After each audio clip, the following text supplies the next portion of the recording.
हरे बरों की घनी पत्तियों के बीच से छनकर आती धूप में उसका शरीर सुनहरी आभा से भर गया था। नदी का जल धीरे धीरे उसके पैरों को छू रहा था, मानो उसे आलिंगन दे रहा हो। उसकी आंखें आधी मुंदी थीं और होठों पर मूक मंत्रों की स्पंदन लहर की तरह कौंप रही थी। हवा में चंदन और गीली मिट्टी की मिश्रित सुगंध तैर रही थी। दूर से कोयल की आवाज़ आई और उसने धीरे धीरे अपना सिर ऊपर उठाया, जैसे किसी अंतरयात्रा से लौट रहा हो। यह वही ब्राह्मण था जो कई वर्षों से इस वन के किनारे रहता था। एक ऐसा मनुष्य जो बाहरी जीवन में साधारण पर अपने भीतर एक गहरी निस्तब्धता लिए हुए था। उसकी झोपड़ी नदी से थोड़ी ऊपर ढलान पर थी। पीपल के एक विशाल वृक्ष के नीचे झोपड़ी मिट्टी और तिनकों से बनी, किनारों पर धागे से सिली हुई और बाहर छोटी सी परात में जल भरा रहता, जिसमें चांद की आकृति हर रात उतर आती। हर सुबह उसका क्रम एक जैसा होता। सूर्योदय से पहले वह उठता, जल भरता, नदी के शीतल जल में उतरकर स्नान करता और फिर शांत आसन में बैठ जाता।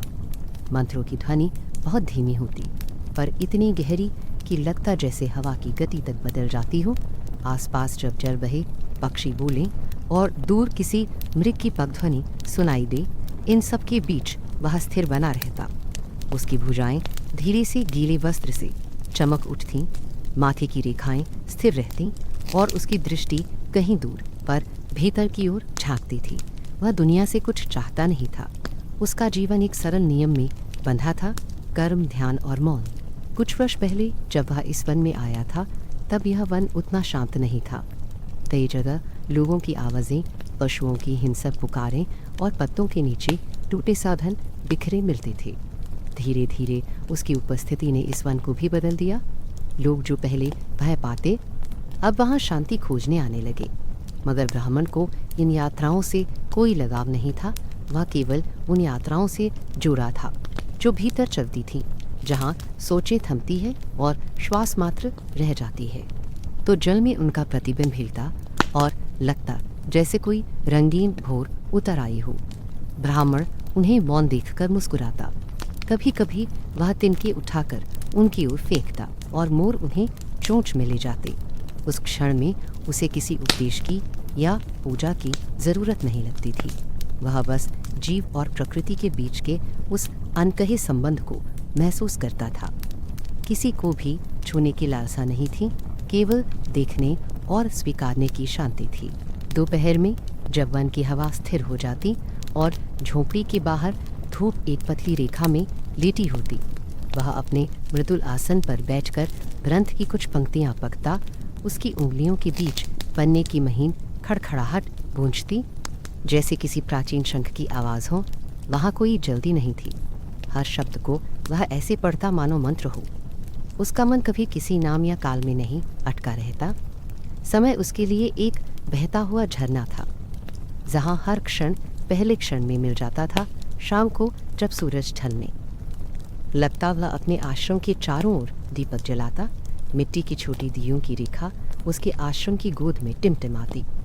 पास से जाते जीव उन दियों की लों को देख स्तब्ध होते। कभी कोई खरगोश चुपचाप आकर दरवाजे के पास बैठ जाता। कभी कोई पक्षी झोंपड़ी की छत पर उतर आता, वे ना बोलते न डरते, जैसे जानते हों कि यह स्थान किसी और लोक का हिस्सा है। ब्राह्मण की आंखों में उस समय एक गहरा शांत आलोक होता और उसके भीतर का मौन और बाहरी निस्तब्धता एक साथ गूंज उठते। उसके गांव के लोग अब शायद उसका नाम भी भूल चुके थे। उसका अतीत जैसे धीरे धीरे मिट चुका था। केवल उस मिट्टी में उसकी उपस्थिति रह गई थी।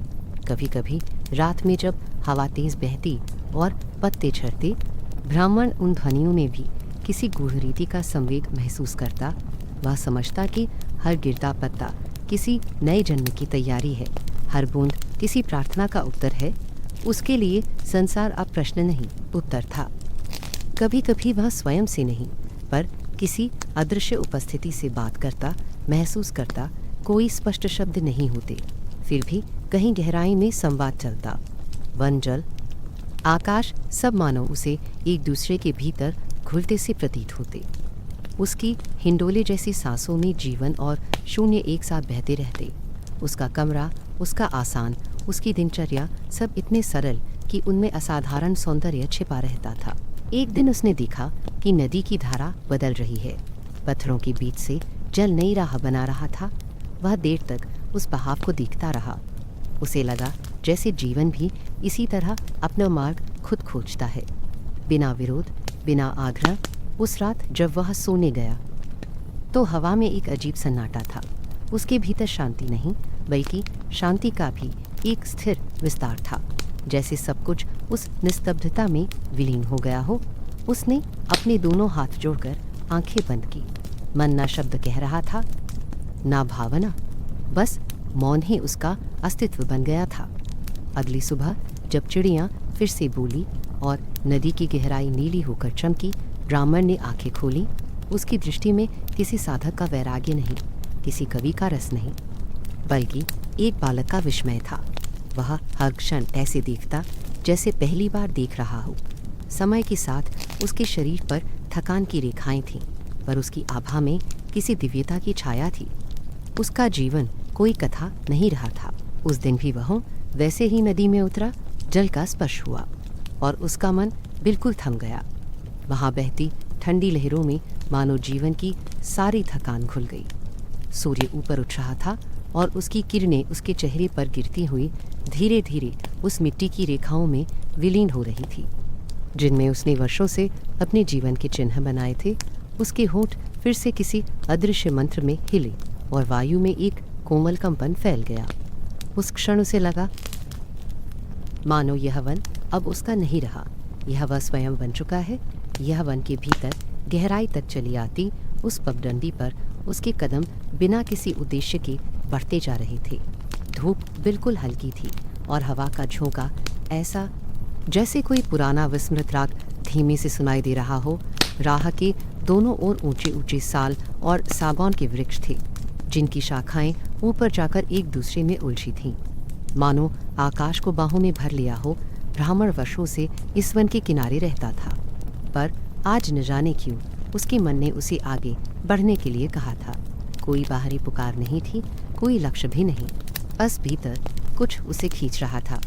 उसके पैरों के नीचे पत्ते चरमराते हुए ऐसी ध्वनि देते जैसे हर कदम किसी स्मृति को जगा रहा हो। नदी के किनारे से उठी नमी हवा में घुलकर एक सुगंध सी बन गई थी, जो उसकी सांसों में उतरती चली गई। वह धीरे धीरे चलता रहा, बिना जल्दबाजी के, जैसे समय ने अपना अर्थ खो दिया हो। बीच बीच में वह रुकता, किसी वृक्ष की जड़ को छूता, मिट्टी की ठंडक महसूस करता, फिर आगे बढ़ जाता। उसकी आंखों में एक शांत जिज्ञासा थी, न कुछ पाने की, न कुछ जानने की, बस उस गहराई को अनुभव करने की जहाँ बाहरी शोर समाप्त हो जाता है। चलते चलते उसने पाया कि परिचित पक्षियों की आवाज़ें अब मध्यम पड़ गई है और वन का यह हिस्सा और भी घना और निस्तब्ध है। ऊंचे वृक्षों की छाया ने सूर्य की रोशनी को पतली रेखाओं में बांट दिया था, जो जमीन पर सुनहरी आकृतियां बना रही थी, कहीं वृत्त जैसी, कहीं जाल जैसी। उसने कुछ पल उन्हें देखते हुए महसूस किया कि हवा तक स्थिर हो गई है। काफ़ी समय बाद उसे एहसास हुआ कि वह सीमा से बहुत दूर आ चुका है, जहाँ वह पहले कभी नहीं आया था। किसी अदृश्य मौन ने इस जगह को अपने में समेट लिया था। दूर एक सूखी पत्तियों का गुच्छा हवा से हिलकर थोड़ा सा सरका, बस उतनी ही ध्वनि हुई और फिर सब यथावत। यह वह मौन था जो डर से नहीं, बल्कि किसी गहरे संतुलन से पैदा होता है, जहाँ हर चीज़ का अपना स्थान है। ब्राह्मण की चाल धीमी पड़ गई। उसने चारों ओर देखा, सब कुछ इतना स्थिर था कि उसे लगा मानो पेड़ भी सांस रोक कर देख रही हों। थोड़ी दूरी पर उसे एक विशाल वृक्ष दिखा, जिसकी जड़ें चारों ओर फैली थीं और मोटी शाखाएं नीचे तक झुकी हुई थीं। उसकी छाल पर काय की परत थी और उसके नीचे की जमीन पर हरी मुलायम घास का बिछावन था। ब्राह्मण उस ओर बढ़ा, जैसे कोई अदृश्य शक्ति उसे वहां ले जा रही हो। उसने घास पर बैठने से पहले अपने वस्त्र ठीक किए, जल से हाथ और मुख धोया, फिर धीरे से उस वृक्ष के नीचे आसन जमा लिया। उसकी पीठ वृक्ष के तने से लगी, सिर ऊपर उठा हुआ और आंखें धीरे धीरे बंद हो गईं। कुछ क्षण ऐसे बीते जब केवल श्वास चलने की ध्वनि बाकी रही। फिर वह भी हवा की एक रस्ता में विलीन हो गई। आसपास कहीं पत्तों का झुरमुट उठिला, फिर थम गया। हवा ने पेड़ों की शाखाओं के बीच कुछ कहा, पर वह आवाज़ भी लकड़ी की गंध के भीतर समा गई। ब्राह्मण ने महसूस किया कि यह स्थान किसी अन्य लोक की चौखट सा है, जहाँ समय अपना अर्थ खो देता है, जहाँ गति और विराम एक ही हो जाते हैं। वह धीरे से मुस्कुराया, अपने भीतर और बाहर का अंतर मिटता हुआ महसूस करने लगा। उसके मन में कोई विचार नहीं, बस एक गहराई थी। भीतर की निस्तब्धता ऐसी थी मानव सृष्टि अपनी प्रथम श्वास लेने से पहले का क्षण हो। धूप की पतली किरणें अब वृक्ष की शाखाओं के बीच से उतर रही थीं। कभी उसके कंधे पर गिरती, कभी घास पर एक सुनहरी रेखा बनाती। कुछ देर बाद उसने आंखें खोली। उसके सामने दूर एक तितली भटकती हुई उड़ी। उसकी पंखों की हलचल में धूप झिलमिलाई और फिर वह गायब हो गई। उसने महसूस किया मानो तितली ने किसी अदृश्य द्वार को पार किया हो। उसकी दृष्टि फिर स्थिर हो गई। धीरे धीरे उसका सिर वृक्ष के तने पर टिक गया और सांसों का रुख लंबा लयबद्ध होने लगा।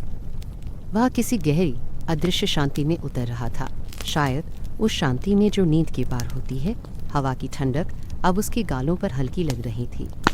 दूर कहीं जल का एक सूक्ष्म प्रवाह था, शायद कोई सूखी नली जिसके भीतर से रिसाव हो रहा था। वह ध्वनि बहुत धीमी थी, पर उस निस्तब्धता में स्पष्ट सुनाई दे रही थी। उसने एक पल सोचा कि यह वही जल है जो उसके आश्रम की नदी का स्रोत होगा। उसे एहसास हुआ कि यह वन उसके अपने जीवन की तरह है।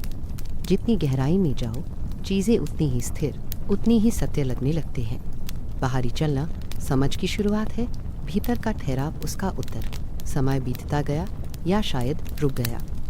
सूर्य की दिशा बदली, पर वन का स्वरूप वैसा ही रहा। हवा अब और नम थी। उसमें मिट्टी की गंध घुल चुकी थी। एक सूखी पत्ती उसके पास आकर गिरी, फिर थोड़ी देर बाद पलट गई और उसकी ओर लुढ़कती चली आई। उसने उसे उठाकर अंगुलियों के बीच धीरे धीरे मसल दिया।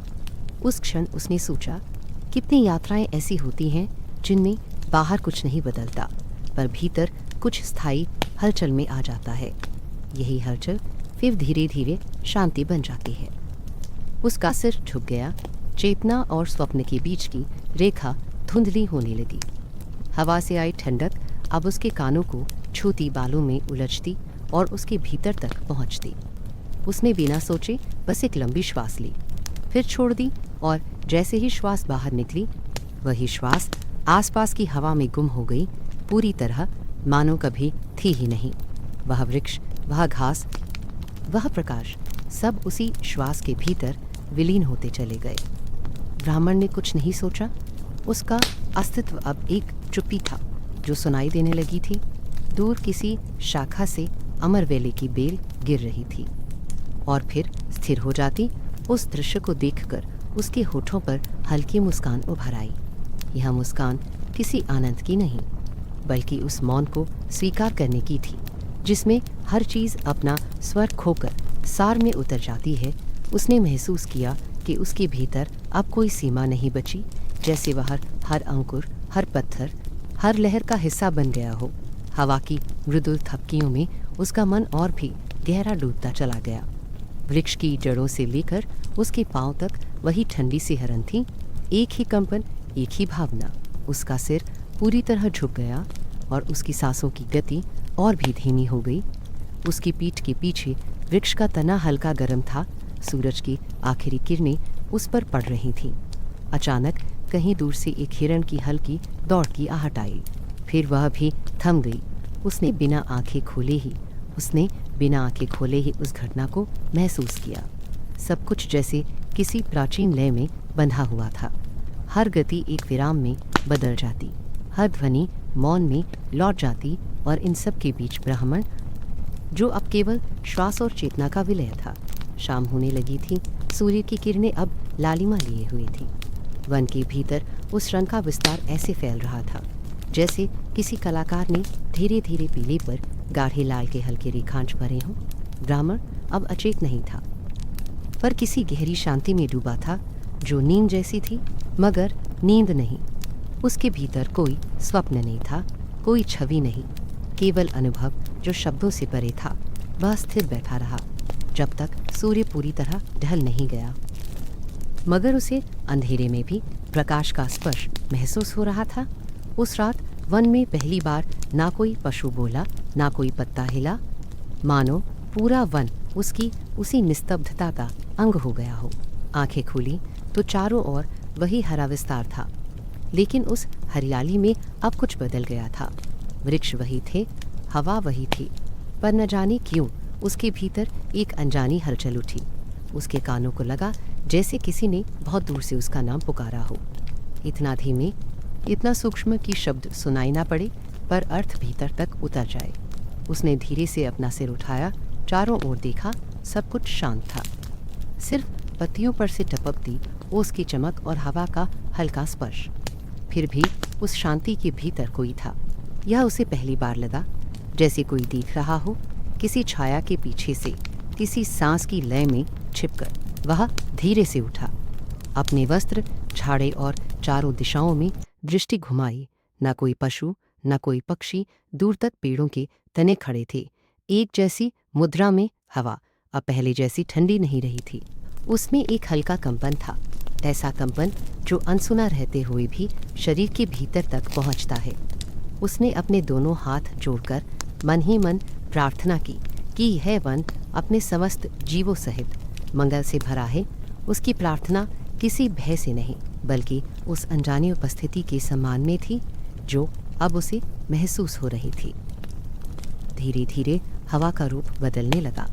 पहले जो स्पर्श था अब वह एक सांस बन गई थी, कभी लंबी, कभी छोटी।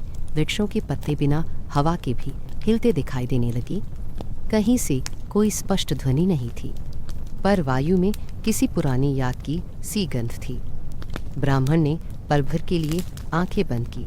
उसे लगा जैसे कोई बहुत पास से गुजर गया हो, ना देखा जा सकने वाला, पर महसूस किया जा सकने वाला।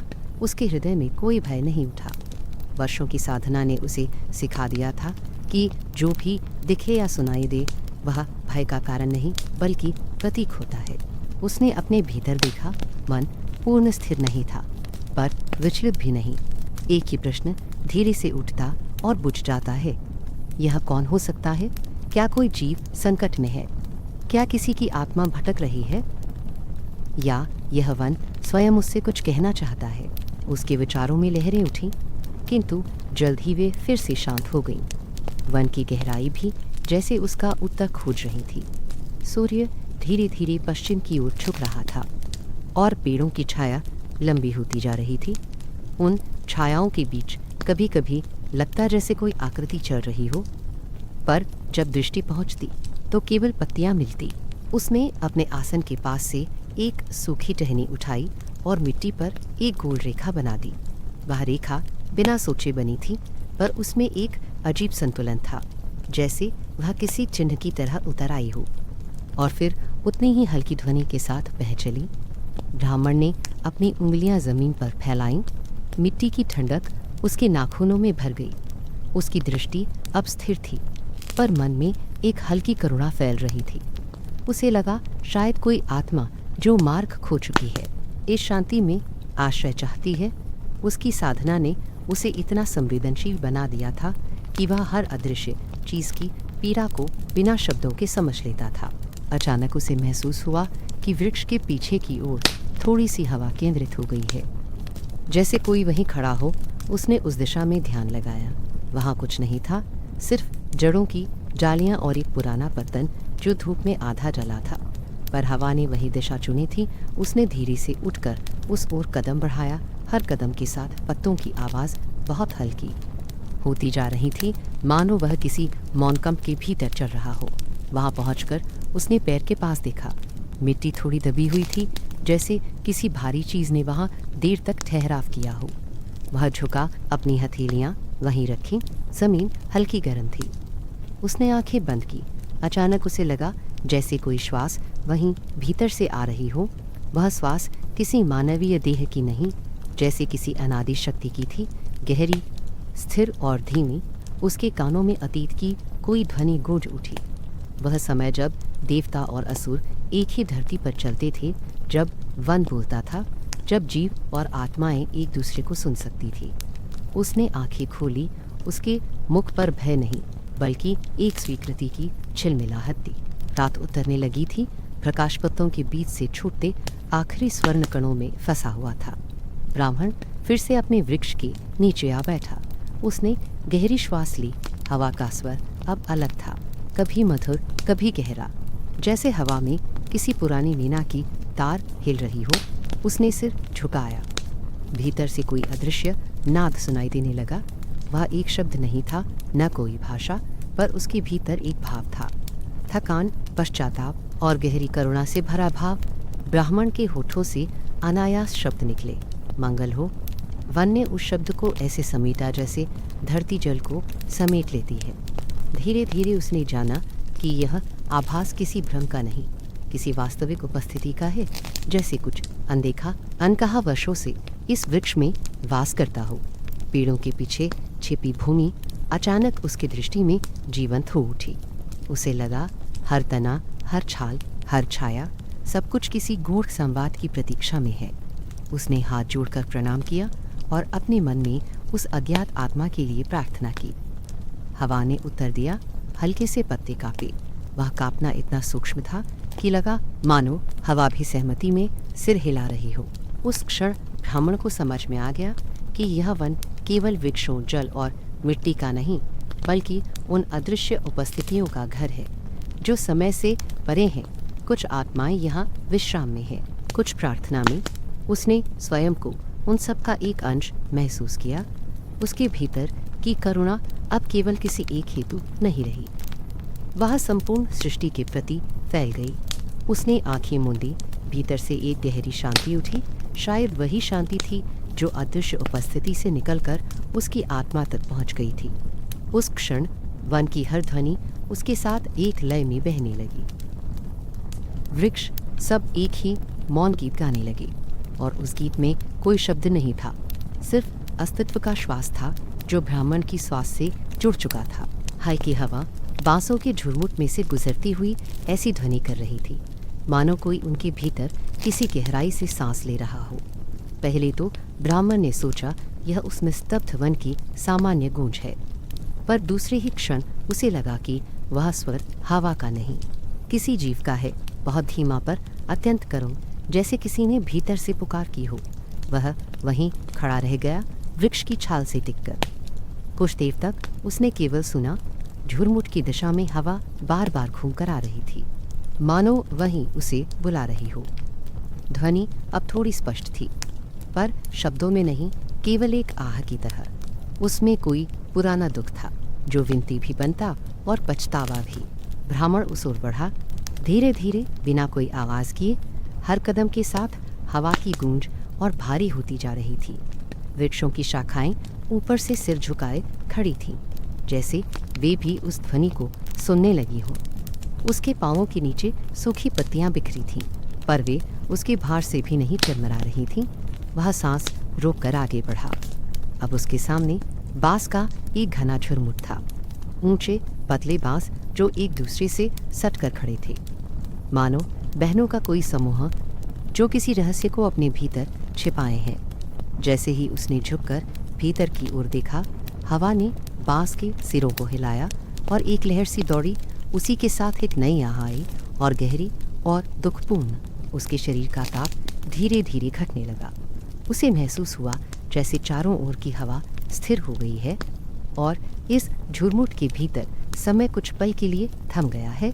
उसने मन ही मन प्रार्थना की, जो भी यह पुकार है वह अपनी पीड़ा से मुक्त हो। फिर उसने कदम बढ़ाया और प्रवेश कर गया। भीतर का दृश्य धुंधला था।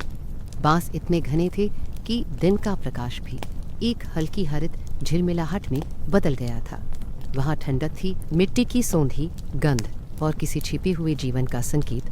ब्राह्मण धीरे धीरे आगे बढ़ता गया, हाथ से बांसों को हटाता, हवा में फैली आह को सुनता रहा।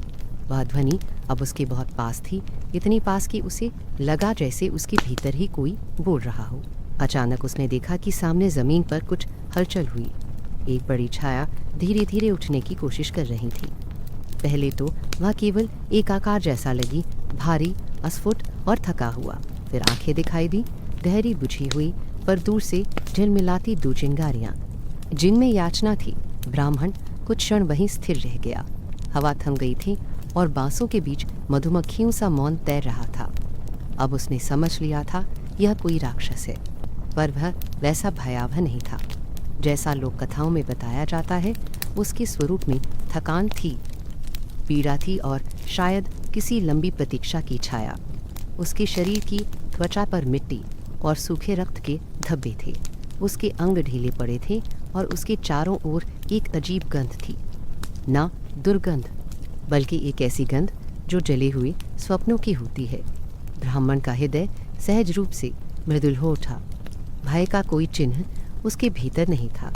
वह जानता था कि संसार का हर जीव, चाहे वह कितना भी विकृत या विलग क्यों न प्रतीत हो, किसी न किसी प्रकार से जुड़ा होता है। उसने धीरे से अपनी दृष्टि झुका ली, जैसे किसी थके हुए यात्री का अभिवादन कर रहा हो। राक्षस की आंखों में एक हलचल हुई। वहाँ कुछ था जो शब्द बनने की चेष्टा कर रहा था, पर आवाज़ नहीं बन पा रही थी। उसका मुख खुला, फिर बंद हो गया। हवा में कोई दबा हुआ स्वर तैर गया, जैसे किसी ने जल के भीतर बोलने की कोशिश की हो। ब्राह्मण ने कदम आगे बढ़ाए। बांसों के बीच उसका वस्त्र हल्का सा सरका और उसने उस जीव के पास पहुंचकर भूमि पर घुटने रख दिए। राक्षस ने सिर उठाने की कोशिश की, फिर झुक गया। उसकी श्वास किसी भारी पत्थर की तरह उठती और गिरती। ब्राह्मण ने जल की छोटी थैली निकाली और उसके होठों के पास रख दी। जीव ने धीरे धीरे पिया। उसका गला कांपा, पर आंखों में जैसे कोई हल्का उजाला लौट आया। उनकी आंखें मिली, एक में दया थी, दूसरी में विस्मय। विस्मय इस बात का कि कोई मनुष्य बिना भय और नफरत के उसके इतने पास कैसे बैठ सकता है। उस क्षण बांसों का वह झुरमुट एक विचित्र लय में झूम उठा। हवा हिली नहीं, पर ध्वनि उठी, एक ऐसी ध्वनि जो पहले केवल आह थी, अब किसी गीत की तरह सुनाई देने लगी। यह गीत शब्दों से रहित था, पर उसमें करुणा और स्वीकार का गाढ़ा रंग था। ब्राह्मण ने उस राक्षस के चेहरे को देखा। वहाँ पीड़ा थी, पर उसी में शांति का बीज भी। उसने कुछ कहने की कोशिश की, शायद कहना चाहता था कि उसका अस्तित्व भी किसी अर्थ से आया है, कि वह भी कभी प्रकाश का अंश रहा होगा। ब्राह्मण के हृदय में करुणा और बढ़ी। उसने मन ही मन कहा, जो अशांत है वह भी किसी दिन संतोष में लौट आएगा। राक्षस ने सिर झुकाया और मिट्टी में माथा छुआ। यह एक प्रार्थना जैसी मुद्रा थी। उसकी सांसें भारी थीं, किंतु उनमें पश्चाताप का स्वर स्पष्ट था।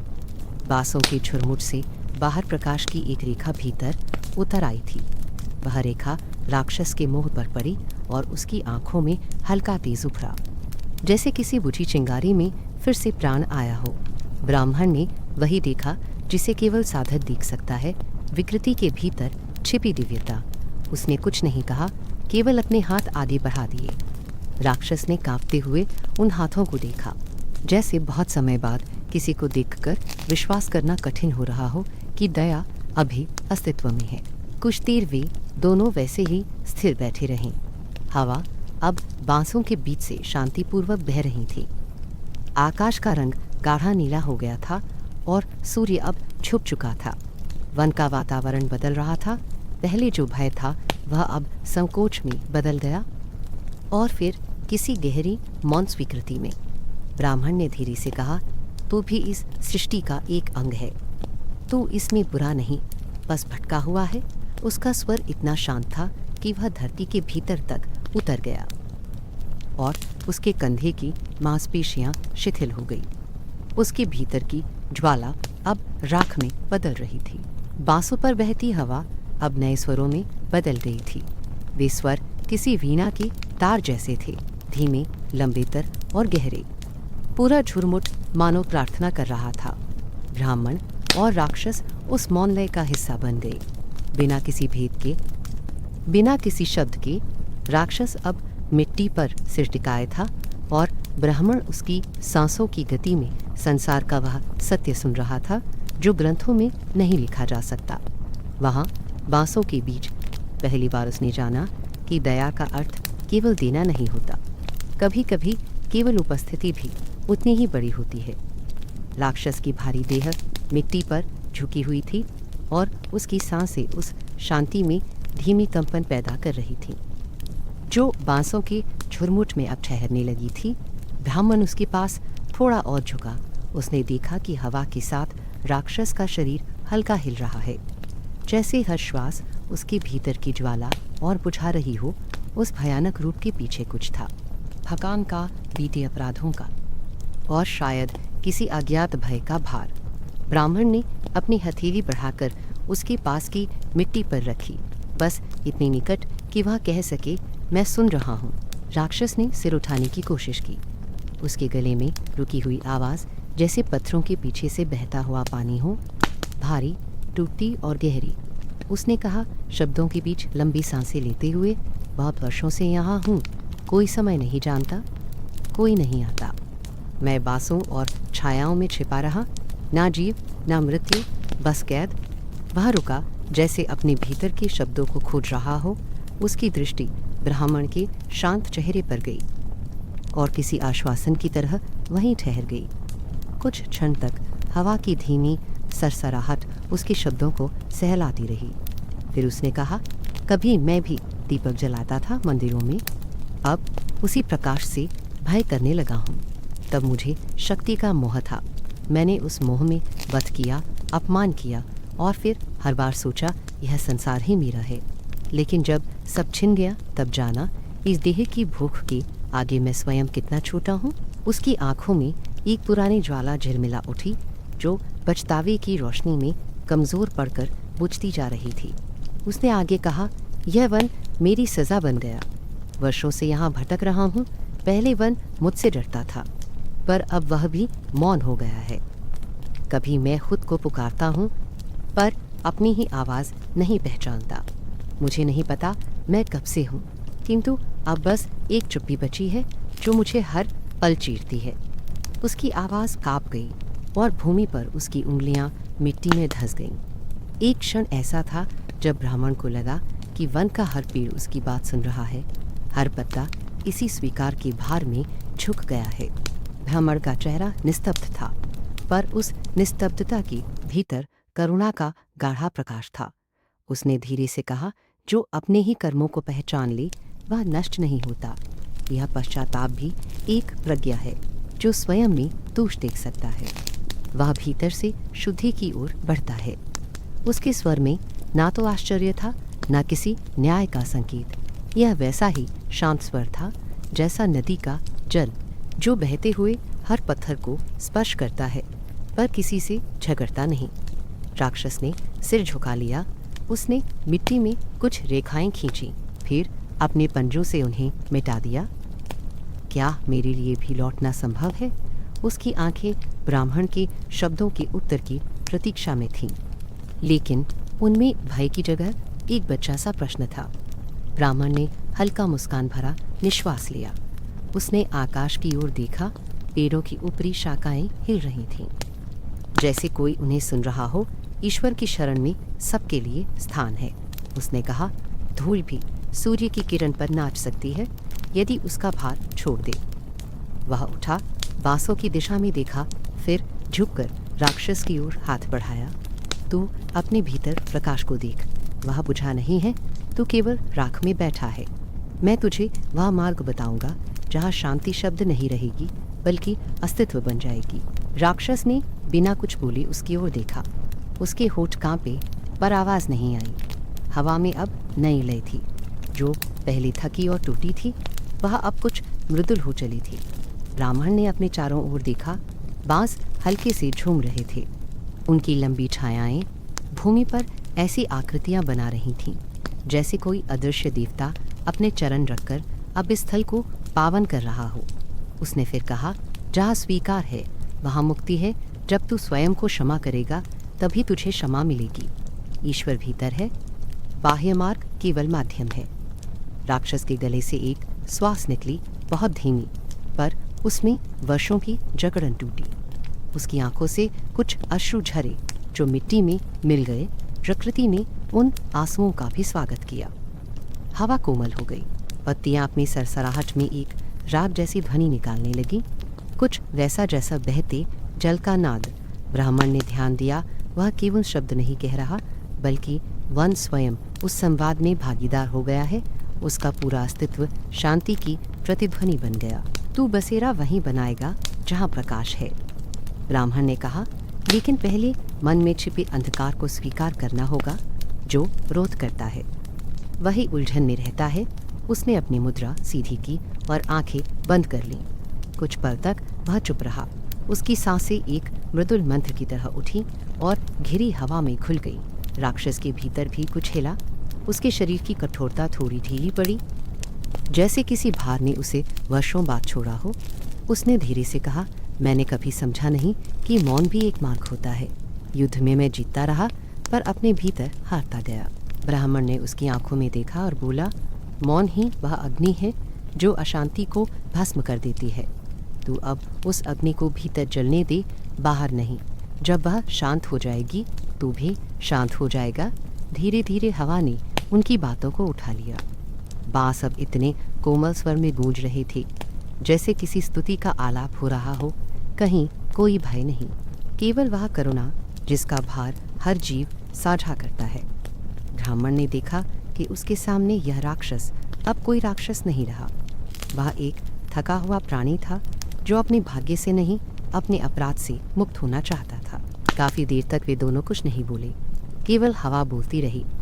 धीरे धीरे सूर्य का प्रकाश मध्यम पड़ गया और आकाश ने हल्का सुनहरा रंग लिया। वही रंग बांसों की डंडियों पर उतरकर एक दीप्त छाया बना रहा था। ब्राह्मण ने भूमि से कुछ जल उठाया और अपने दोनों हाथों पर छिड़क दिया। फिर वह बोला, आज से यह स्थल तेरी तपस्या का स्थान होगा। यहाँ तू अहिंसा और संयम के नियमों में रहेगा। जो श्वास लेगा वह किसी प्रार्थना की तरह होगी। पर उसके भारी हाथ कांप गए। उसने केवल इतना कहा, मैं कोशिश करूँगा, अब मुझसे और कुछ नहीं मांगिए। उसकी आंखों में एक स्वीकृति थी, जैसे किसी काले जल में अब नीले आकाश की परछाई उतर आई हो। ब्राह्मण ने धीरे से सिर हिलाया और कहा, कोई मांग नहीं, केवल संतुलन चाहिए। प्रकृति तो उसी को अपना कहती है जो अपने भीतर एक बना रहता है। हवा फिर थोड़ी ठंडी हुई। ऊपर चिड़ियों का झुंड उड़ा।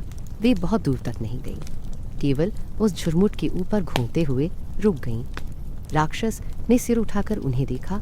बहुत दिनों बाद उसने आकाश देखा था और उसके भीतर वही विस्मय लौटा जो कभी उसने जीवन के प्रारंभ में महसूस किया होगा कि यह सब उसी का भी हिस्सा है, चाहे वह कितना भी खोया हुआ क्यों न हो। वह धीरे से भूमि पर लेट गया। उसकी आंखें खुली थीं और उनमें पहली बार भय का नामो निशान नहीं था। ब्राह्मण ने सिर झुकाकर प्रणाम किया, फिर वहीं मिट्टी पर बैठ गया। उसके कंठ से कोई शब्द नहीं निकला, सिर्फ एक सूक्ष्म नाद उठकर वातावरण में फैल गया। पत्तियां उस नाद के साथ कांप उठी। बांस की लकीरें झूमी और उस क्षण ऐसा लगा जैसे पूरा वन उस संवाद का साक्षी बन गया हो। कहीं कुछ स्थिर नहीं था, फिर भी सब कुछ एक ही लय में था। यह वह लय थी जो पश्चाताप से शांति और भय से दया में बदल जाती है। सूरज की पहली किरणें जब नदी के ऊपर उतरी तो जल का रंग मानो सोने सा चमक उठा। वह जल पहले से अधिक साफ और शांत प्रतीत हो रहा था, जैसे उसके भीतर कोई अदृश्य संगीत बह रहा हो। ब्राह्मण उसी किनारे बैठा था जहाँ उसने पिछली संध्या राक्षस से वचन लिया था कि अब वह अपने भीतर के अंधकार से विराम करेगा। आज वही स्थान जो कभी भय और संशय से भरा लगता था, अब प्रातः की नमी में तपस्या की भूमि बना हुआ था। सामने राक्षस अपनी भारी देह को स्थिर रखने का प्रयास कर रहा था। उसकी आंखें आधी बंद थीं, पर उनमें अभी भी अशांति की छाया झिलमिला रही थी। उसके भीतर का तूफान अब भी धीमे स्वर में चल रहा था। ब्राह्मण ने देखा, कुछ क्षण उसकी सांसें तेज हुईं, फिर थम सी गईं। फिर वह गहरा श्वास लेने लगा। वह हर पल अपने भीतर के पशु को वश में करने की कोशिश कर रहा था। ब्राह्मण ने बिना शब्दों के उसकी ओर देखा। उसके मौन में मार्ग था और उस मौन में ही शिक्षा। वह भी उसी मौन में ही रंग गया, आंखें बंद कर सांस को नाड़ी में उतरने देता हुआ। चारों ओर से धीरे धीरे नदी का कलरव, पत्तों की सिहरन, पक्षियों का मधुर आलाप सब शांत हो चला। प्रकृति जैसे उनके ध्यान की एक परत बन गई थी। पहली बार राक्षस को लगा कि उसके भीतर का शोर अब उसके बाहर बहता जा रहा है। उसे ऐसा लगा मानो वह वर्षों बाद अपने शरीर के भार से मुक्त हो रहा हो। हुए गहराई से अनुभव किया कि हवा उसके भीतर जा रही है और फिर धरती में समा रही है। यह साधना की पहली आहट थी। दिन पर दिन ऐसे ही बीतने लगी। ब्राह्मण सुबह उसे ध्यान की मुद्रा में बिठाता और अपने भुजाओं को जोड़कर सूर्य की दिशा में अपना संकल्प दोहराता। उसकी हर गति धीमी, नपीतुली और अत्यंत संयत होती। राक्षस को वह हर हरकत किसी मंत्र की तरह लगती थी। कभी कभी वह अपने भारी शरीर में यह सब दोहराने की कोशिश करता, पर उसका ध्यान बार बार भटक जाता। श्वास रुकती, पीड़ा महसूस होती और भीतर कोई पुरानी छाया उठ जाती। पर हर बार ब्राह्मण उसका मार्गदर्शन सिर्फ अपनी आंखों की दृष्टि से करता। उसमें न आदेश था न क्रोध, बस एक स्थिरता थी जो धीरे धीरे राक्षस के भीतर समान रूप से रिसने लगी। कुछ सप्ताह बीते वन में अब एक नई गंध थी, शांति की। पक्षी अब उस किनारे के पास निर्भयता से उतर आने लगे थे।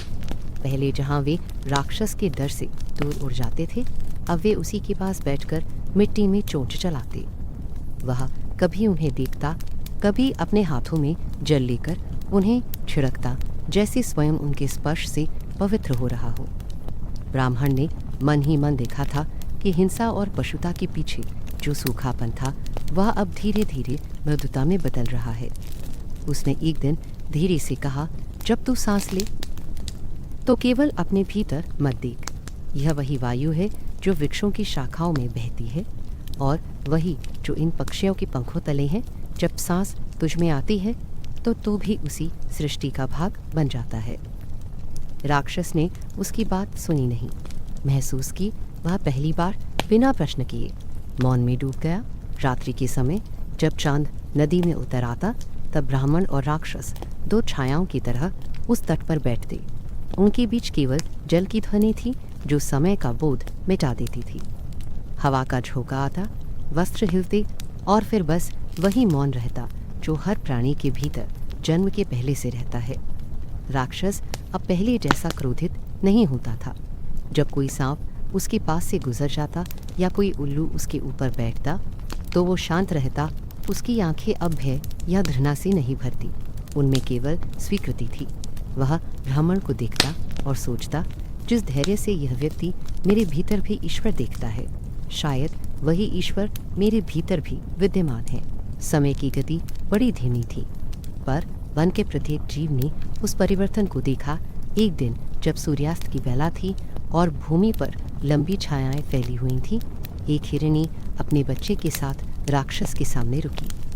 पहले उसने उसे सूंघा करना है, फिर धीरे से अपने बच्चे को उसकी ओर बढ़ाया। राक्षस ने हाथ आगे किया, जैसे वह बिना सोचे ही उसकी नर्म देह को छूना चाहता हो, पर उसके मन ने कहा नहीं।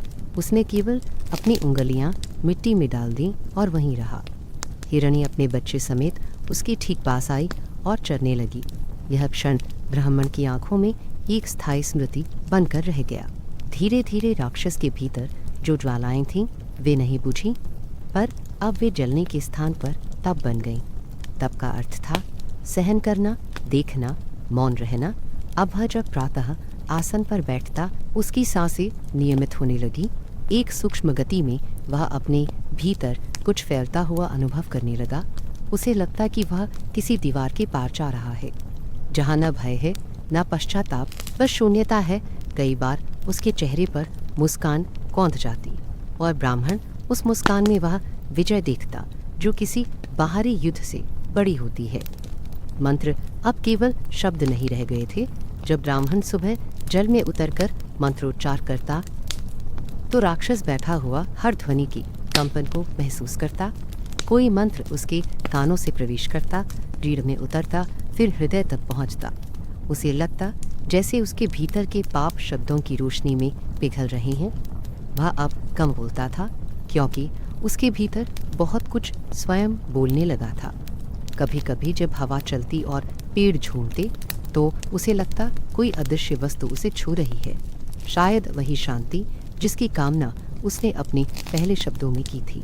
एक सांझ ब्राह्मण ने राक्षस से पूछा, अब जब तू अपने भीतर देखता है तो क्या दिखाई देता है? राक्षस ने उत्तर नहीं दिया। उसने केवल नदी को देखा और कहा, जब हवा इस जल पर बहती है तब उसमें कोई विकार नहीं आता, वही श्वास अब मेरे भीतर भी बह रही है। ब्राह्मण मुस्कुराया, शांत स्वर में बोला, तू देख, यही साधना है जब मन और प्रकृति एक ही लय में बहने लगे। काल बीतता गया, कई ऋतुएं उस वन से गुजर गईं। कभी पत्ते झरे, कभी पुष्प खिले। राक्षस अब उसी नदी के तट पर एक साधक की तरह दिखाई देता था। उसका विशाल शरीर अब भारी नहीं लगता था। उसमें किसी तप की दीप्ति उतर आई थी। कभी वह भीतर के गहन मौन में डूब जाता था, कभी चारों ओर दृष्टि डालता और कहता, सब कुछ श्वास में समाया है। ब्राह्मण अब कुछ नहीं सिखाता था। वह जानता था सिखाने की प्रक्रिया से आगे राक्षस पहुंच चुका है। अब उसे केवल मौन का अभ्यास चाहिए, जिसमें ज्ञान और अज्ञान दोनों का विलय हो जाता है। वन ने भी उस परिवर्तन को स्वीकार कर लिया था। अब जब हवा बहती तो उसका स्वर पहले जैसा भयावह नहीं रहता। बांसों के झुरमुट से जाती हवा किसी महीन गीत की तरह सुनाई देती। ब्राह्मण अक्सर कहता, यह वही वन है, पर इसकी आत्मा अब शांत हो गई है। और जब वह राक्षस की ओर देखता तो उसे लगता कि यह परिवर्तन केवल प्रकृति का नहीं, मनुष्य के भीतर छिपी किसी अनंत संभावना का है। राक्षस अब न क्रोध में था, न दुख में, वह केवल मौन था। और उसी मौन में उसे विश्राम मिलने लगा था। रात के समय ब्राह्मण जब अपनी झोपड़ी में लौटता तो अक्सर पीछे मुड़कर देखता, नदी के किनारे राक्षस स्थिर बैठा होता। उसकी देह पर चांदनी बिखरी होती और उसके पास चिड़ियां एक एक कर उतर आती। उस दृश्य में कोई चमत्कार नहीं था, पर एक गहरी शांति थी। वह शांति जो केवल आत्मा के रूपांतरण के बाद आती है। अब राक्षस किसी दंड का अधिकारी नहीं रहा, वह स्वयं अपने अंधकार को दीप बना चुका था। नदी का जल उस दिन कुछ अधिक स्थिर था, मानो उसकी गहराई ने अपनी लहरों को बांधकर किसी अनकहे रहस्य को छिपा लिया हो। हवा में हल्की ठंडक थी, जो सर्दी की नहीं बल्कि संतोष की सी प्रतीत होती थी। सूर्य आकाश में बहुत नीचे झुकाया था और उसकी किरणें जल की सतह पर लंबी सुनहरी धारियों की तरह फैल रही थीं। किनारे पर राक्षस बैठा था, वही जिसकी देह कभी शक्ति का प्रतीक थी, अब शांति की प्रतिमा बन चुकी थी। उसके अंगों में अब नावदहार थी, न क्रूरता बल्कि किसी तप की शिथिलता थी। वह देर तक जल को देखता रहा, परंतु आज उसमें पहली बार उसे केवल जल नहीं दिखा, उसे जल में स्वयं का स्वरूप दिखा। प्रतिबिंब में देखा तो वह ठिठक गया, चेहरे की लकीरें पहचानी नहीं गईं। पहले जो आंखें केवल ज्वाला से चमकती थीं, वे अब किसी दीप की स्थिर लो जैसी थीं, मृदुल, शांत और करुणामय। उसके होठों पर एक लकीर थी जो मुस्कान नहीं थी, पर ऐसा लगता था मानो पीड़ा के बीच कोई स्वीकृति खिलाई हो। उसने आगे झुककर देखा, उंगलियों से जल को छुआ और देखा कि छूने पर भी वह प्रतिबिंब अब विचलित नहीं हो रहा। कई बार ऐसा हुआ था कि वह जब भी जल को देखता उसमें कोई भयावह छाया तैर जाती, उसके अतीत की, उसके पापों की, उसके पूर्व क्रोध की। पर आज वायु स्थिर थी और जल ने उसे जैसे स्वीकार कर लिया था। उसने बहुत धीरे से कहा, मैं यह कौन हूँ? उसकी आवाज़ में आश्चर्य नहीं था, केवल विस्मय था। शब्दों के बाद भी कुछ देर मौन रहा और फिर जैसे उत्तर भीतर से ही आया, तू वही है, परंतु अब वैसा नहीं। वह मुस्कुराया और उसकी सांसों का बोझ उतर गया। उसने अपने दोनों हाथ जल में डुबो दिए। ठंडक इतनी गहरी थी कि उसे लगा जैसे उसकी पुरानी देह गल रही हो और भीतर कोई नई धारा बह रही हो, जो आलोक से बनी है। आंखें बंद करते ही उसे महसूस हुआ कि उसके भीतर दशकों से जमा हुई क्रोध की राख धीरे धीरे हवा बनकर उड़ रही है। कुछ दूर ब्राह्मण उसे देख रहा था। उसकी दृष्टि में कोई प्रश्न नहीं था, ना किसी अपेक्षा का भार। उसने देखा कि कैसे यह प्राणी, जो कभी अभिशाप का प्रतीक था, अब विनम्रता की प्रतिमूर्ति बन गया है। ब्राह्मण के चेहरे पर धूप गिर रही थी और उसकी झिलमिल में उसकी आंखों की मुस्कान और गहरी लग रही थी। वह उठा धीरे धीरे चलकर नदी के पास आया और राक्षस के पीछे जाकर खड़ा हो गया। राक्षस ने पीछे देखा नहीं, उसे मालूम था कि वह यहीं है, जैसे चांदनी को यह बताने की आवश्यकता नहीं कि वह रात्रि के ऊपर है। ब्राह्मण धीरे से बोला, जल में जो देख रहा है उसे देखकर तुझे क्या प्रतीत होता है? राक्षस ने गहरी सांस ली और कहा, पहले मैं जब स्वयं को देखता था तो भय होता था, अब मैं देखता हूँ तो दया आती है। पहले उसमें भूख थी, विजय की, हिंसा की, प्रतिशोध की, अब उसमें केवल एक इच्छा है, शांति की। मुझे लगता है कि मैंने जो भी खोजा इतने वर्षों में वह सब इस भीतर ही था। ईश्वर उस प्रकाश में नहीं जो बाहर फैलता है, वह उस मौन में है जो भीतर उतरता है। ब्राह्मण ने मुस्कुराकर सिर हिलाया, उसकी आंखें शिशु के समान निर्मल थी। उसने कहा, यही साधना का फल है। मनुष्य या राक्षस केवल रूप से भिन्न होते हैं, आत्मा से नहीं। तूने उस अंतर को मिटा दिया जहाँ से द्वेष जन्म लेता है। रूप का परिवर्तन कोई अर्थ नहीं रखता यदि हृदय अचल रहे जैसे पत्थर, पर जब हृदय बदलता है तब संसार उसके अनुरूप बदल जाता है। राक्षस ने उसकी ओर देखा और उसकी आंखों में कृतज्ञता भर आई। चेहरा अब स्थिर था, पर भीतर उसका अस्तित्व जैसे किसी अनंत श्वास से भर गया था। धीरे धीरे सूर्य झुकता गया, उसकी किरणें अब वृक्षों के शीर्ष से उतरती हुई नदी के तट तक आ पहुंची। उस आलोक में दोनों की परछाई लंबी होकर जल में उतर गई। राक्षस ने धीरे से हाथ जोड़े और पहली बार अपनी प्रार्थना बिना भय, बिना अपेक्षा के की। वह कोई शब्द नहीं बोल रहा था, पर उसकी मौन प्रार्थना जल के साथ बह रही थी। ब्राह्मण ने उसकी मुद्रा देखी और उसकी शांति को उस शांति से मिला दिया जो उसके अपने भीतर थी। उसने आंखें बंद की। दोनों अब एक ही लय में थे। श्वास और मौन की लय में उस क्षण वन का हर जीव थम गया। हवा जैसे रुककर सुनने लगी, बांसों की झुरमुट में से आती ध्वनियाँ अब गूंज नहीं रही थीं, वे विलीन हो गई थी। पक्षी जो हर संध्या अपने बसेरों में लौटते हुए शोर करते थे, आज मौन थे। सूर्य की अंतिम किरण जब नदी के मध्य उतरी तो जल पर एक चमकीला वृत्त बना, जैसे कोई दीपक अपने आप जल उठा हो, और उसे लगा मानो वह उसके भीतर से ही निकला है। उसने मन में कहा, यह वही प्रकाश है जिसे मैंने सदा बाहर खोजा। ब्राह्मण ने उसे देखा। उस दृष्टि में न मौन था, न शब्द, केवल स्वीकार था। कुछ समय तक वे दोनों वैसे ही बैठे रहे। जब सूर्य पूरी तरह ढल गया और आकाश का रंग गहरे नीले में डूब गया, तब राक्षस ने फिर से जल में देखा। अब जल में उसका चेहरा नहीं था, उसमें केवल रात का आकाश दिखाई दे रहा था और उसमें झिलमिलाते असंख्य तारे। उसने धीरे से कहा, मेरे भीतर भी अब यही आकाश उतर आया है।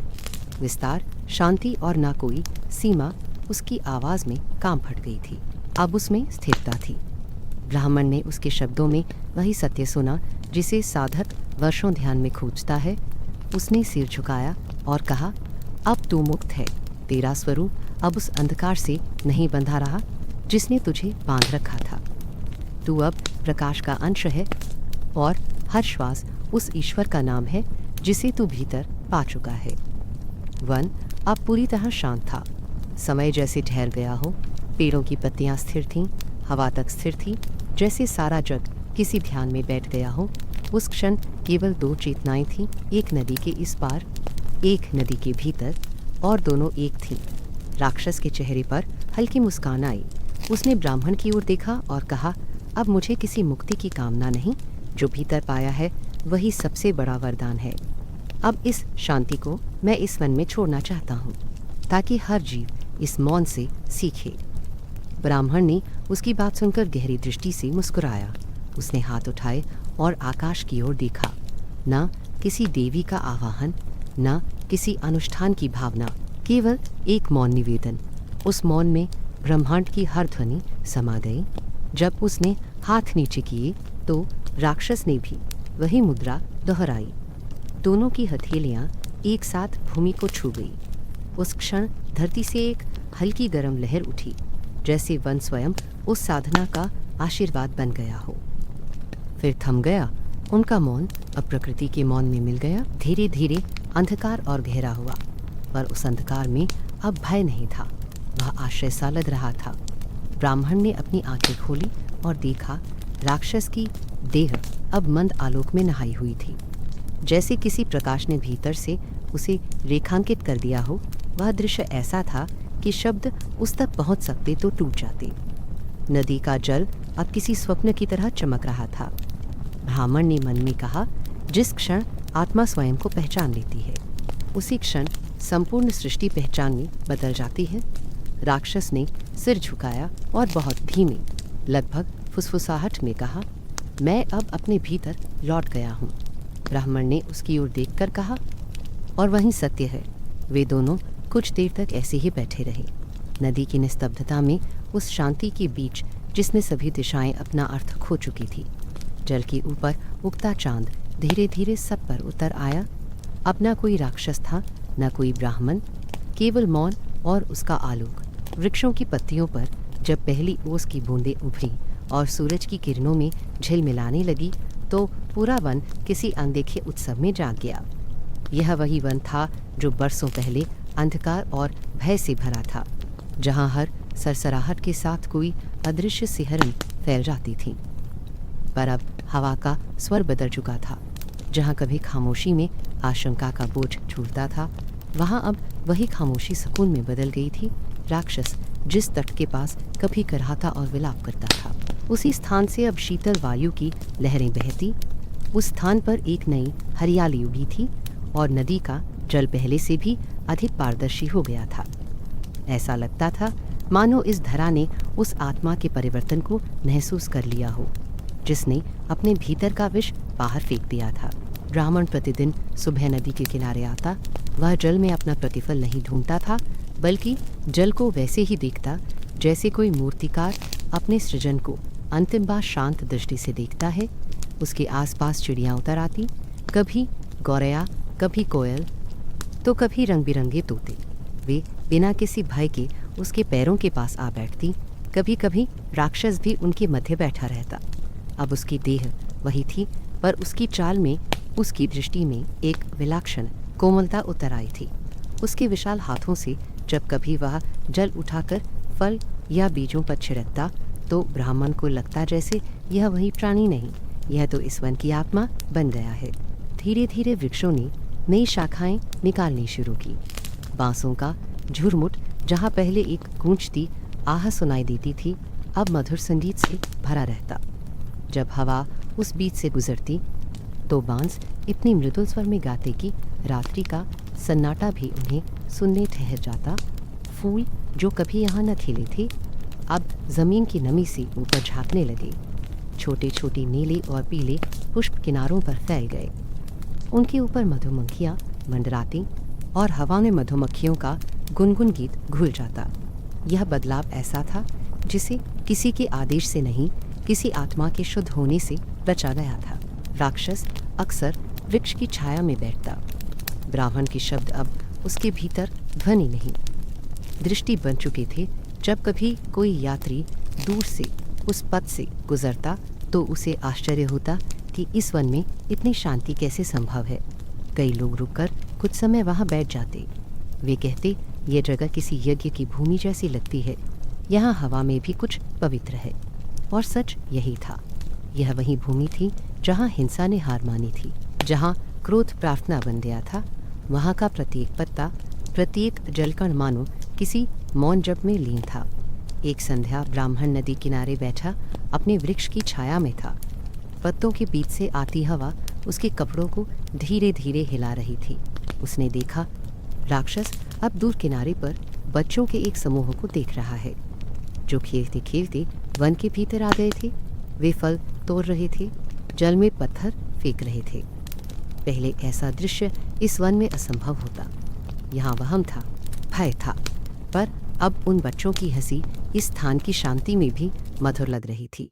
राक्षस ने उस दिशा में देखा, उसके चेहरे पर मुस्कुराहट आई और धीरे से मिट्टी उठाकर अपने मस्तक पर लगाई। वह शायद यह मान्यता दे रहा था कि यह भूमि अब वास्तव में पवित्र हो चुकी है। समय की चाल अजीब है। जैसे जैसे वह चलता गया, इस वन ने अपने भीतर नई कहानियां बो दी। एक समय जो पथ आंसुओं से भीगा था, अब फूलों और ओस से ढका था। उनके बीच से चलते हुए हर व्यक्ति की चाल अपने आप धीमी हो जाती। कहीं कोई तेज बोलने का मन नहीं करता। हवा इतनी मृदु थी कि लगता यदि कोई ऊंची आवाज में बोलेगा तो यह माधुर्य टूट जाएगा। रात के वक्त जब चांद आसमान में ऊपर होता तो उसकी रोशनी पौधों के शीर्ष पर उतरकर उन्हें दूधिया बना देती। ब्राह्मण कभी कभी उस दृश्य को देर तक निहारता। उसके मन में वही अनुभूति होती कि ईश्वर बाहर नहीं, भीतर का प्रकाश है और वही बाहर झलकता है। कई बार जब वह नदी किनारे आता तो मिट्टी में किसी के पद चिन्ह दिखाई देते। वे छोटे होते, शायद यात्रियों या वन के जीवों के। वह उन्हें देखकर सोचता कि यह वन अब केवल स्थान नहीं रहा, यह किसी चेतना की तरह जीवित हो गया है। यहाँ जो भी आता है कुछ न कुछ छोड़कर जाता है और कुछ अपने साथ लेकर लौट जाता है। जो भीतर बेचैन आता है वह जाते जाते हल्का हो जाता है। ऐसा लगता जैसे यह भूमि स्वयं सुनने लगी है। हर जीव, हर बात उसकी शरण में है। यह तो राक्षस जो अब अपने नाम से भी दूर जा चुका था, अक्सर चुपचाप नदी में उतरता। जल के भीतर उसकी आकृति स्थिर हो जाती। वह अब प्रार्थना नहीं करता क्योंकि उसकी सांसें ही प्रार्थना बन चुकी थी। ब्राह्मण कभी उसके पास खड़ा होता, कभी दूर से देखता। वह जानता था कि यह स्थिरता वही तपस्या है जहाँ शब्दों की आवश्यकता नहीं रह जाती। अब राक्षस जब जल से बाहर आता तो उसके पैरों के पास मछलियाँ निडर होकर तैरती, हवा उसके साथ चलती और वृक्ष उसकी चाल के साथ झूमते। ऐसा प्रतीत होता कि पूरी प्रकृति अब उसके साथ एक ही स्वर में सांस ले रही है। ब्राह्मण ने एक दिन देखा जहाँ कभी राक्षस का आश्रय था वहाँ अब मृदा के नीचे से एक बीज फूट आया है। वह बीज अब छोटा वृक्ष बन चुका था। उसकी पतली शाखाएं आसमान की ओर उठ रही थीं। ब्राह्मण उसके पास गया, मिट्टी को हाथ से हटाया और देखा। उसके चारों ओर अन्य छोटे पौधे उगाए हैं। उसने मुस्कुरा कर कहा, यह प्रतिदान है। उसे लगा जैसे धरती ने भी उस पश्चाताप को स्वीकार कर लिया हो जिसने इस भूमि को तपस्थल बनाया है। वृक्षों के बीच से आती हवा में अब एक गंध थी, शांति की। ऋतु बदलती जाती पर इस वन की लय नहीं बदलती, बस वह और गहरी होती जाती। कहीं कोई शोर नहीं पर हर चीज़ बोलती है, तो उसका गिरना भी सुने जाने योग्य होता है। कभी कोई यात्री आह्लाद में कहता, इस वन में एक अजीब सुकून है, जैसे यहाँ हवा भी सांत्वना हो। और ब्राह्मण यह सुनकर मौन रह जाता, क्योंकि वह जानता था कि यह सुकून उस आत्मा की कमाई है जिसने अपने भीतर का राक्षस जलाकर प्रकाश बना दिया। जब सूर्यास्त आता और प्रकाश की अंतिम रेखा नदी में उतरती तो दोनों फिर उसी तट पर बैठते। ब्राह्मण ध्यानस्थ, राक्षस मौन। उनके बीच कोई शब्द नहीं, ना किसी कथन की आवश्यकता। चारों ओर हवा स्थिर, वृक्ष झुके हुए और उस मौन में एक लय चलती, जीवन की हग-बुझ थी, क्षमा की और शुद्धता की। यह वही लय थी जो तब जन्मी थी जब पहली बार किसी हृदय ने अपने भय को प्रेम में बदला था। अब यही वन केवल धरती का भाग नहीं रहा, यह आकाश की तरह विस्तृत हो चुका था। एक ऐसा स्थान जहां आत्मा अपने भीतर लौट सकती थी और जहां प्रकृति किसी शिक्षक की तरह मौन में उत्तर देती थी। ब्राह्मण जब कभी वहां से गुजरता तो उसके मन में यह विचार न उठता कि उसने किसी को कुछ सिखाया है। वह जानता था कि यह सारा परिवर्तन स्वाभाविक था, जैसे किसी दीपक के जलने से आसपास का अंधकार स्वयं हट जाता है। उसी तरह जब एक आत्मा सुधरती है तो उसके चारों ओर का समस्त संसार अपने आप उजला हो उठता है।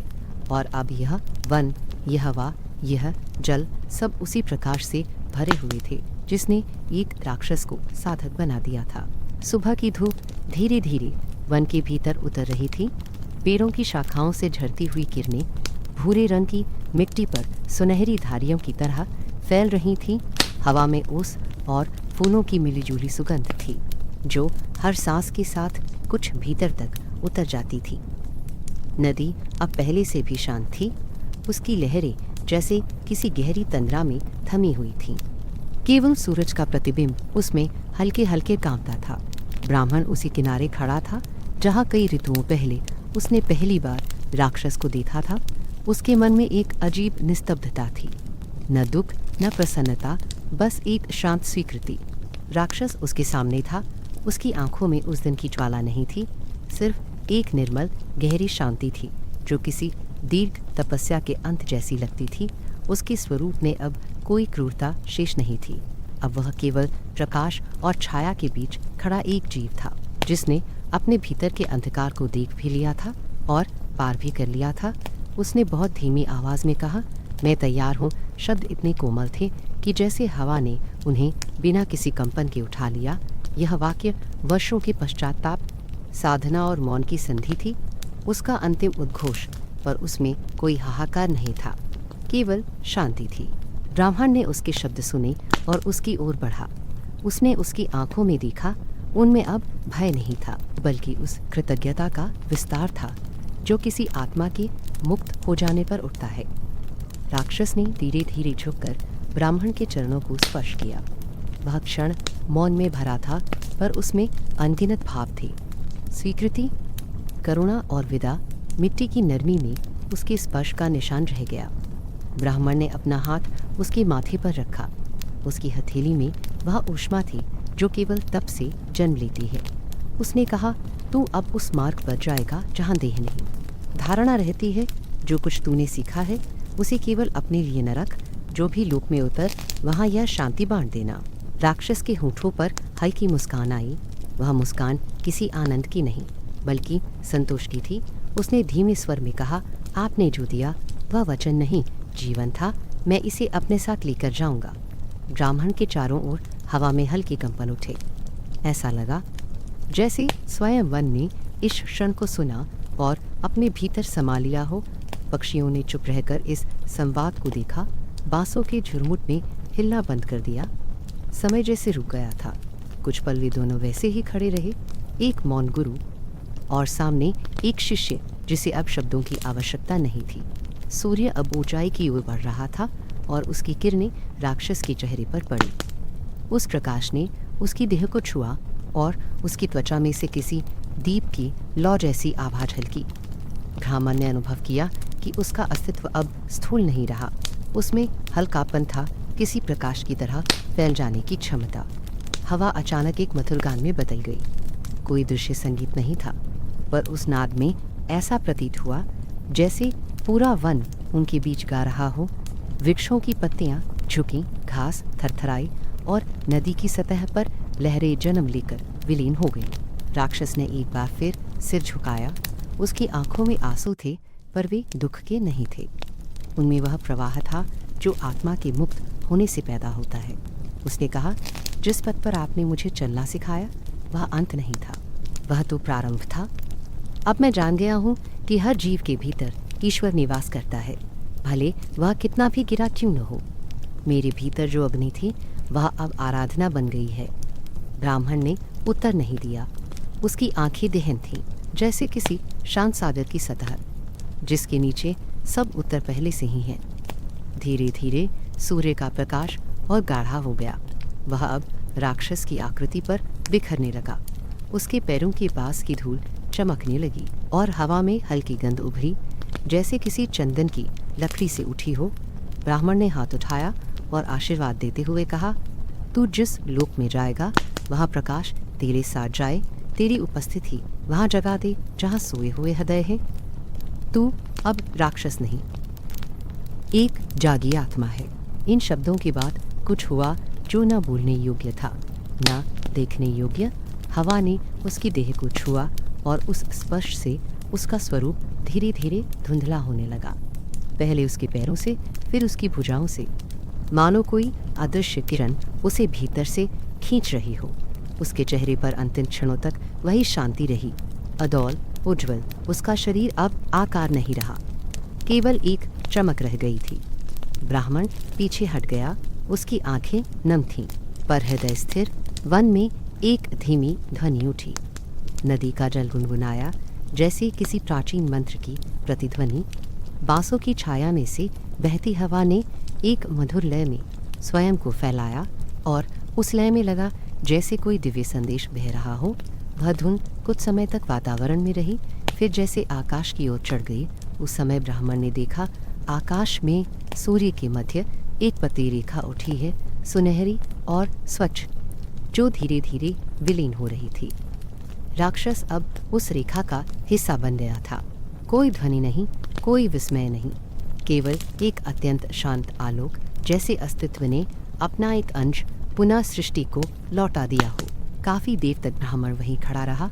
उसकी दृष्टि नदी की उस सीमा तक गई जहां प्रकाश जल के भीतर उतर गया था। वहां अब केवल तरल लहरें थीं, जो स्थिर होते होते फिर गति में आ रही थीं। ब्राह्मण के भीतर एक स्मृति की तरह राक्षस के शब्द गूंजे, मैं तैयार हूँ। उसने उसी वाक्य को दोहराया, पर अपने मन में, और अब यह वन भी तैयार है। यह कहकर उसने जल की एक मुट्ठी अपने माथे पर छुआई। पक्षी वापस अपने बसेरों की ओर उड़ चले। हवा में अब एक नई ताजगी थी।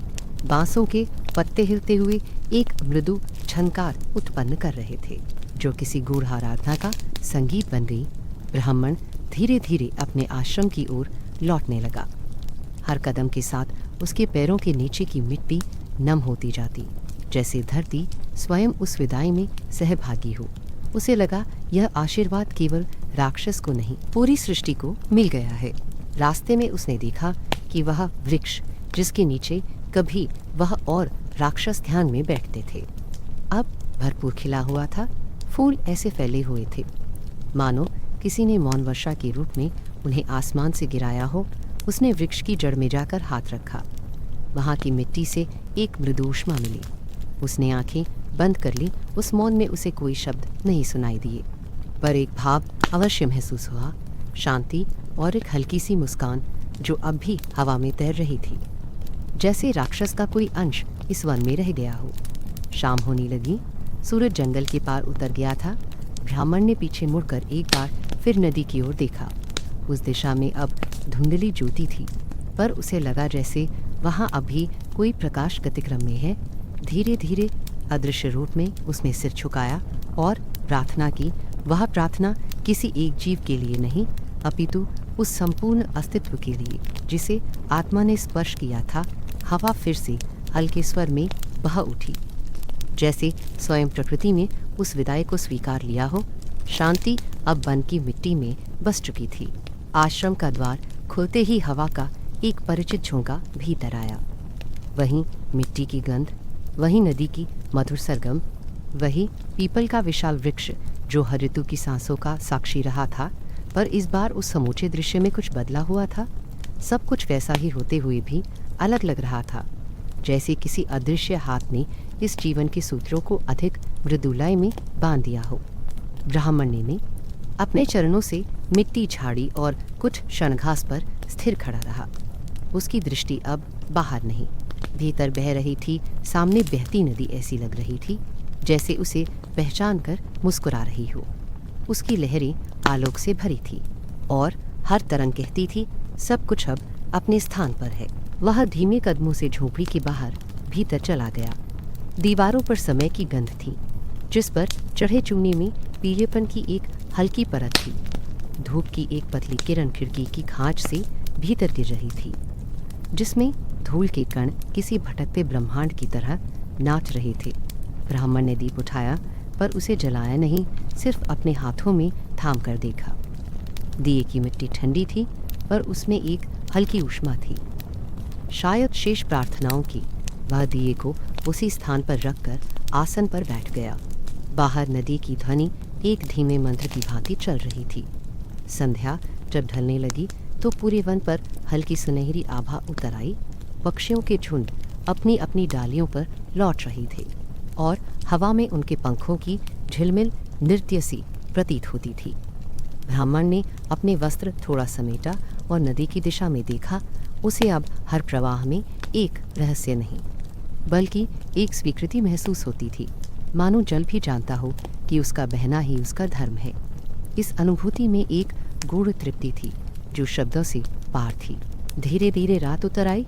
चांद ऊपर बढ़ा और अपनी श्वेत किरणों से आश्रम को स्वर्ण रजत आभा में लपेट लिया। ब्राह्मण झोपड़ी के द्वार पर बैठा रहा। उसकी आंखें बंद थीं, पर भीतर का दृश्य जागृत था। उसे लगा जैसे चांदनी उसके तन पर नहीं, उसकी आत्मा पर उतर रही है।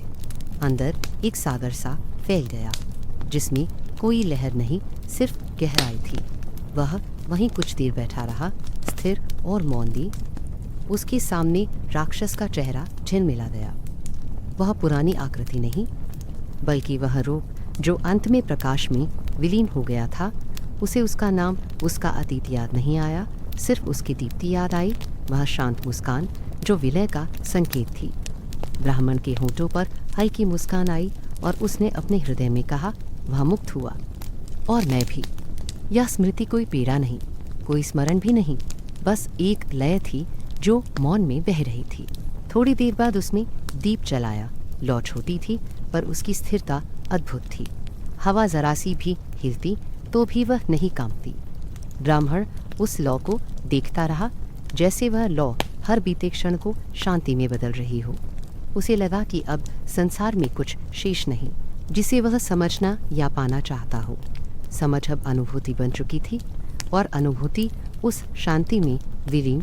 बाहर नदी में चांद का प्रतिबिंब इतना स्थिर था जैसे स्वयं आकाश नीचे उतर आया हो। कई रात्रियां इसी स्थिरता में बीतती रहीं। प्रातः जब पक्षियों की पहली पुकार उठती, वह धीरे से आंखें खोलता और मुस्कुराकर जल की ओर देखता। उसे लगता हर भोर किसी नई कहानी का आरंभ नहीं, बल्कि पुराने मौन का ही पुनर्जन्म है। चाय या भौतिक सुखों की कोई चेष्टा उसके भीतर नहीं थी। उसकी जीवन लय उस झील जैसी हो गई थी जिसमें हलचल भी शांति बन जाती है। वह बोलता नहीं था क्योंकि अब उसका मौन बोलने के लिए पर्याप्त था। ऋतु बदलने लगी, पेड़ों पर नए पत्ते आए, पक्षियों की नई व्यस्तता लौटी, पर ब्राह्मण का मन पहले से भी अधिक स्थिर रहा। उसे अब समय का बोध नहीं रहता था। दिन रात की तरह मिल गए थे। उसका ध्यान अब किसी साधना की तरह नहीं, उस साधना के पार जा चुका था। जब कभी हवा चलती और बांसों के बीच से धीरे धीरे गुजरती, उसे लगता कि यह वही हवा है जो एक समय राक्षस के आर्तनाद को उठा लाई थी। अब वही हवा प्रार्थना बन चुकी थी। कभी कभी वह नदी किनारे जाकर छोटे पत्थर उठाता और उन्हें जल में फेंक देता। तरंगी उठती, फिर थम जाती। उसे लगता यह तरंग उसकी ही स्मृतियों का रूप है। उठती हैं पर अंत में शांति में मिट जाती है। उसे अब महसूस होता था कि ईश्वर का नाम किसी श्लोक में नहीं, बल्कि इसी रुकते चलते संसार में है। हर सूखी पत्ती में, हर उड़ते कण में, वह जहाँ देखता वहाँ वही एक श्वास फैली होती। यह अनुभव इतना गहरा था कि उसमें विचार तक घुल जाते। बरसात का समय आया, जल का रंग गाढ़ा हुआ और वन का सारा हरापन और गहरा हो गया। झोपड़ी की छत से टपकती बूंदें किसी जप के समान गिरती, नियमित, स्थिर और आत्मीय। ब्राह्मण दिन भर उसी स्वर के साथ सम्मिलित रहता। जल जब भूमि को छूता तो उसकी गंध फैल जाती और उस गंध में उसे राक्षस की पहली मुलाकात याद आती। वही भय, वही पीड़ा और फिर वह परिवर्तन की यात्रा। वह स्मरण नहीं करता, पर स्मृति स्वयं आती और फिर उसी जल की तरह बह जाती। समय अब जैसी धारा बन चुका था जिसका कोई किनारा नहीं। उसका जीवन साधना से प्रारंभ हुआ था और अब वह साधना से आगे जाकर केवल अस्तित्व में जी रहा था। उसकी सांसें किसी और के लिए नहीं, स्वयं के संग एक संवाद जैसी थीं। रात जब आगे बढ़ती तो उसकी झोंपड़ी की दीवारों पर चांदनी ऐसे फैलती जैसे किसी आशीर्वाद की चादर हो। उसका शरीर धीरे धीरे हल्का होता गया, जैसे मिट्टी का भार स्वयं धरती को लौटा रहा हो। उसके भीतर अब ऐसा संगीत था जो किसी शब्द से नहीं, केवल अनुभव से बना था। कभी कभी वह भोर में नदी के जल को हाथ में भरकर अपने मस्तक पर लगाता। वह स्पर्श शीतल होता, पर भीतर एक अग्नि जलती, करुणा की अग्नि। उसे अब समझ आने लगा था कि जीवन की सबसे बड़ी साधना है सब कुछ होने पर भी न कुछ चाहना। उसके चेहरे पर प्रकाश उतर आता। उसकी दृष्टि अब किसी सीमा को नहीं पहचानती थी। जब वह आकाश की ओर देखता तो उसे लगता तारे केवल ऊपर नहीं, भीतर भी चमकते हैं। धीरे धीरे उसका शरीर अस्थिर होने लगा, किंतु उसकी आत्मा उतनी ही जीवंत थी। अब वह बोलता नहीं, बस मुस्कुराता था। कुछ वर्षों बाद जब उसकी झोपड़ी का दरवाज़ा सुबह सूर्य की पहली किरण से खुला, तो भीतर केवल वह दीपक था जिसे उसने वर्षों पहले जलाया था। लौ अब भी स्थिर थी। दीप के चारों ओर फूल गिरे थे, बिना किसी हाथ के। हवा में अब भी वही शांति थी, वही लय, वही मौन जो उसने जीवन भर साधा था। नदी बह रही थी, उसकी हर लहर में जैसे युगों की स्मृति धुल चुकी थी। पीपल की शाखाएं झुकी, कहीं कोई आर्तनाद नहीं, ना कोई भक्ति का स्वर, केवल वही अनंत मौन जिसमें प्रत्येक ध्वनि अपना अर्थ खोकर अपनी सत्यता पा लेती है। ब्राह्मण विलीन नहीं हुआ, वह उसी शांति का भाग बन गया। और उस रात से लेकर आने वाले अनंत वर्षों तक, जब भी हवा वन में चलती, बांसों की झुरमुट से वही हल्की झंकार उठती। वह ध्वनि अब नहीं थी, केवल शांति थी जो सब में एक समान बहती रही।